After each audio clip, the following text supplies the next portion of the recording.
Hello students, आज हम करेंगे मेथड्स ऑफ सैम्पलिंग। कि यहाँ पे हमने सैंपल मेथड का पढ़ लिया था कि सैंपल मेथड क्या होता है। उसके बाद बात आती है कि जो सैंपल जो फ्रेम किया जाता है या फिर जो सैंपल कलेक्ट किए जाते हैं तो उनको कलेक्ट करने के क्या क्या मेथड होते हैं। तो जैसे हम रैंडम सैम्पलिंग और नॉन रैंडम सैम्पलिंग, मतलब मेनली जब हम सैंपल मेथड यूज करते हैं तो दो टाइप के मेथड होते हैं। एक होता है रैंडम सैम्पलिंग मेथड और एक होता है non random sampling method. You can say the probability sampling मतलब रैंडम सैम्पलिंग मेथड और नॉन रैंडम सैम्पलिंग मतलब कि non probability sampling method. But आपकी बुक में मिक्स है रैंडम की और नॉन रैंडम दोनों के, प्रोबेबिलिटी सैम्पलिंग और नॉन प्रोबेबिलिटी सैम्पलिंग दोनों के ही जो आपके मेथड है वो मिक्स है आपकी बुक में, राइट। तो सबसे पहला आज जो हम मेथड पढ़ेंगे वो रैंडम सैम्पलिंग के बारे में पढ़ेंगे। तो देखो रैंडम सैम्पलिंग क्या होता है, जैसे हम बोलते हैं ना कि रैंडमली कलेक्ट कर लेना डाटा को, राइट। तो देखिए इसमें क्या होता है, it is that method of sampling in which each and every item of the universe has equal chance of being selected in the sample. Random sampling में क्या होता है कि जो भी सैंपल कलेक्ट किया जाता है या जो भी सैंपल सिलेक्ट किया जाता है from the universe, from the population, तो यूनिवर्स और पॉपुलेशन के ईच एंड एवरी आइटम को इक्वल चांस मिलता है कि उनको भी सिलेक्ट किया जा सकता है। यहाँ पे कोई भी पर्सनल बायसनेस नहीं होती। एक प्रोबेबिलिटी सैम्पलिंग भी बोला जाता है इसको। प्रोबेबिलिटी इन द सेंस, देखिए जैसे आपने प्रोबेबिलिटी चैप्टर किया होगा 10th में मैथ्स में, तो आपने उसमें पढ़ा होगा कि अगर हम एक सिक्के को उछालते हैं, एक कॉइन को उछालते हैं, तो उसमें हेड भी आ सकता है, टेल भी आ सकता है, राइट। चांसेस हेड आने के भी हैं और टेल आने के भी हैं, ऐसा हम बोलते हैं, राइट। या फिर अगर हम एक सिक्के को 2 बार उछालते हैं तो एक बार हेड एक बार टेल, एक बार टेल एक बार हेड, दोनों बार हेड दोनों बार टेल आ सकता है। तो प्रोबेबिलिटी चांसेस डिफरेंट है। तो बेटे रैंडम सैम्पलिंग भी सेम होता है। इसमें भी क्या होता है कि हर एक आइटम को, यूनिवर्स को इक्वल चांस होता है कि उसको सिलेक्ट किया जा सकता है। तो वो क्या होता है, आपका रैंडम सैम्पलिंग होता है। This method is use particularly where the various item of the universe are homogeneous और identical to each other. Random sampling method का मोस्टली वहां पे यूज किया जाता है जहां पे क्या होता है कि आइडेंटिकल, बहुत सारे यूनिवर्स में क्या है, होमोजेनियस नेचर के आइटम है, एक जैसे आइटम है, तो हम क्या करते हैं रैंडमली डाटा को कलेक्ट कर लेते हैं। क्योंकि हम ये सोचते हैं कि जो डाटा है वो तो सिमिलर नेचर का है, तो क्यों ना सैंपल मेथड लगाए, इसलिए हम रैंडम सैम्पलिंग मेथड को लगा देते हैं और उसमें से हम सिलेक्ट कर लेते हैं। क्योंकि सैंपल मेथड का यूज ही इसलिए किया जाता है डाटा को कलेक्ट करने में, ताकि वो यूनिवर्स को क्या कर सके, रिप्रेजेंट कर सके। तो जहां पे होमोजेनियस नेचर के आइटम होते हैं तो उनमें से रैंडमली डाटा को कलेक्ट कर लिया जाता है ताकि वो पूरी यूनिवर्स को रिप्रेजेंट कर सके। देखिए एग्जांपल से मैं बताती हूँ। मान लीजिए सीबीएसई का इंस्पेक्शन आया, ठीक है, आपके स्कूल में, और आपके स्कूल में वो आए तो आपकी क्लास में आए। आपकी क्लास में आके उन्होंने देखना चाहा कि बच्चों को कितनी नॉलेज है सब्जेक्ट के रिगार्डिंग। तो उन्होंने क्या किया कि 2-3 बच्चों को खड़ा करके क्वेश्चन पूछ लिए। अब उन्हें थोड़ी पता था कि आपकी क्लास में कौन इंटेलिजेंट है, कौन वीक है, कौन एवरेज है, कौन मोस्ट ब्रिलियंट है, उनको तो नहीं पता था। तो उन्होंने क्या किया, रैंडमली बच्चों से क्वेश्चन पूछ लिए और उसके बेसिस पे जज कर दिया कि आपकी जो क्लास है उनको उनके टॉपिक के रिगार्डिंग नॉलेज है या नहीं है। तो वो क्या किया, रैंडम सैम्पलिंग के थ्रू किया, राइट। तो ये क्या है, आपका फर्स्ट मेथड होता है रैंडम सैम्पलिंग। अब जो रैंडम सैम्पलिंग है ना, इसको हम 2 मेथड से भी रिप्रेजेंट कर सकते हैं। वैसे तो मेथड काफी है बट आपकी जो बुक है उसमें केवल 2 हैं, तो हम 2 ही पढ़ेंगे just for using like an example. Lottery method. देखो लॉटरी मेथड क्या होता है, लॉटरी मेथड में ना हर पर्सन के नेम की स्लिप्स होती हैं। मान लीजिए एक बाउल है और उस बाउल में मैंने क्या किया, हर पर्सन के नेम की स्लिप्स को डाल दिया, ठीक है।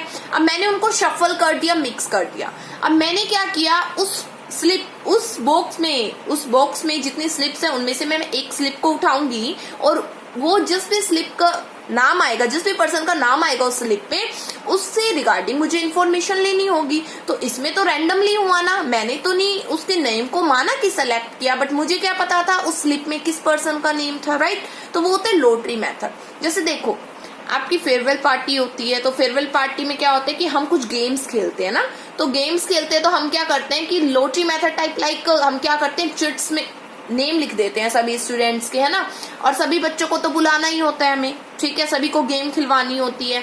तो हम क्या करते हैं कि एक बच्चा आएगा, जैसे हम उस पे क्या करते हैं गेम्स के नेम लिख देते हैं स्लिप पे। अब हर बच्चा इंडिविजुअली आएगा और उसके पास जो भी गेम की स्लिप आएगी उसको वो एक्ट करना होगा।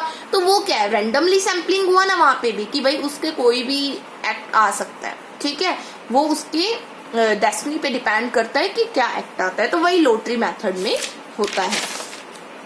This impartially some of the slips are drawn to form a sample of the universe. तो जो ये मेथड होता है इसमें बिल्कुल भी पर्सनल बायसनेस नहीं होती है, क्योंकि इसमें लॉटरी मेथड के थ्रू वही स्लिप्स को हम सिलेक्ट करते हैं और उसके बेसिस पे फिर हम सैंपल को फ्रेम कर देते हैं जो यूनिवर्स को रिप्रेजेंट करे। फिर उसके बाद बात आती है table of the random numbers. Table of random numbers का क्या है, देखिए कि मेनली हम क्या करते हैं ना, एक टेबल मेड करते हैं। टेबल मेड, उस टेबल का नाम क्या है, टिपेट टेबल। टिपेट टेबल उसका नाम है। और मेनली टिपेट टेबल नाम इसलिए रखा गया क्योंकि कुछ स्टैटिस्टिशियंस हैं, उन्होंने क्या किया, एक टेबल के सेट को प्रिपेयर किया।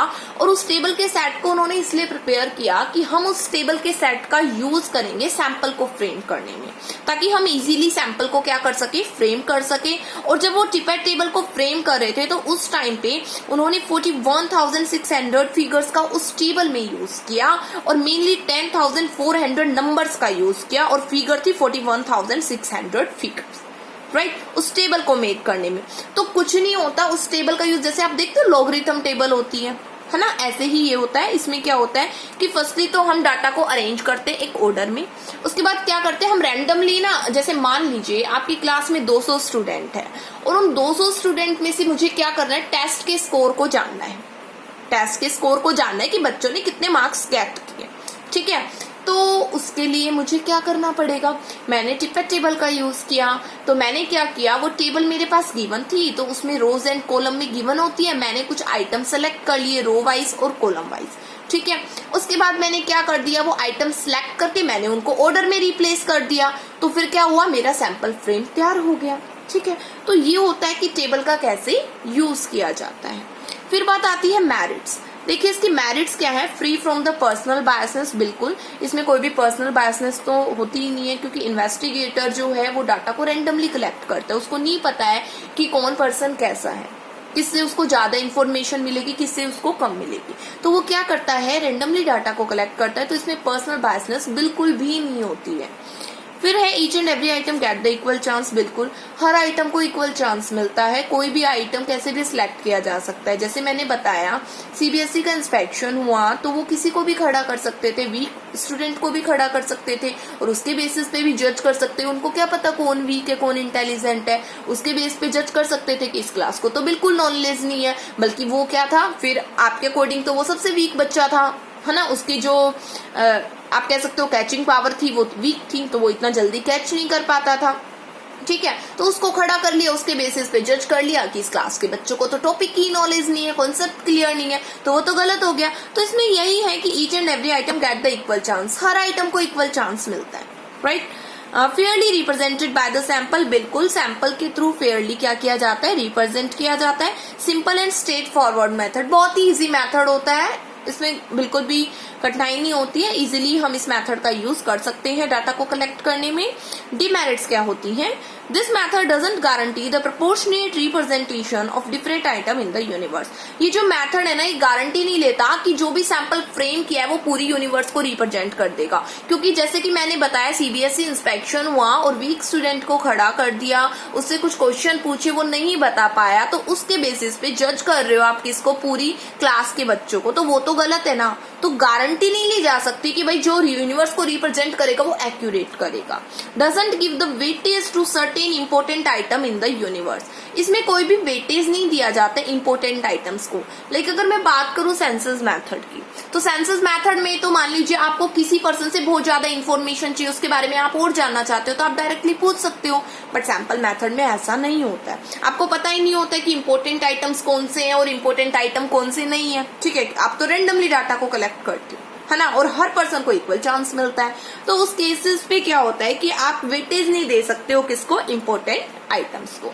तो ये तो था बच्चों आपका रैंडम सैम्पलिंग की होता क्या है, ठीक है। उसके बाद बात आती है रैंडम सैम्पलिंग, हैवार्ड सैम्पलिंग, नॉन रैंडम सैम्पलिंग भी बोलते हैं इसको। इनमें डिफरेंस क्या है, रैंडम सैम्पलिंग प्रोबेबिलिटी सैम्पलिंग होता है और हैवार्ड सैम्पलिंग या non random sampling non probability sampling होता है। रैंडम सैम्पलिंग में क्या होता है, it is accordance with the rule of sampling, कि जो भी सैंपल को कलेक्ट करने की, फ्रेम करने की जो रूल्स बनाए हैं ना, उन रूल्स के अकॉर्डिंग क्या किया जाता है, डाटा को कलेक्ट किया जाता है। इसमें कोई भी रूल्स रेगुलेशंस नहीं होते हैं डाटा को कलेक्ट करने के लिए, सैंपल को फ्रेम करने के लिए। इसमें हर आइटम को इक्वल चांस मिलता है सिलेक्ट होने का। लाइक मैंने प्रोबेबिलिटी वाला एग्जांपल दिया ना, एक सिक्के को उछालेंगे तो हेड भी आ सकता है, टेल भी आ सकता है। डाइस को उछालेंगे तो कुछ भी आ सकता है, 4 भी आ सकता है, 5 भी आ सकता है, 6 भी आ सकता है, 1 भी आ सकता है, 2 भी आ सकता है, 3 भी आ सकता है, राइट। तो that's based on the probability, right? But in case of the non-random sampling, each and every items are not get equal chance. Her item को इक्वल चांस नहीं मिलता है। रैंडम सैम्पलिंग को प्रोबेबिलिटी सैम्पलिंग भी बोलते हैं, और हैप्पैज़्ड सैम्पलिंग या नॉन रैंडम सैम्पलिंग को हम नॉन प्रोबेबिलिटी सैम्पलिंग भी बोलते हैं। तो पीडीएफ आपको मिल जाएगी, उसके अकॉर्डिंग अपने नोट्स आपके यहाँ तक प्रिपेयर हो जाने चाहिए, और नोट्स प्रिपेयर करके आप मेरे पास अपने जो भी नोट्स आपके कंप्लीट है, आपकी नोटबुक, वहां तक मेरे पास आप पिक भेजेंगे, राइट। और अपने नोट्स यहाँ तक कंप्लीट कर लीजिए और इसको अच्छे से समझिए, कोई डाउट हो तो आप पूछ सकते हैं। Thank you.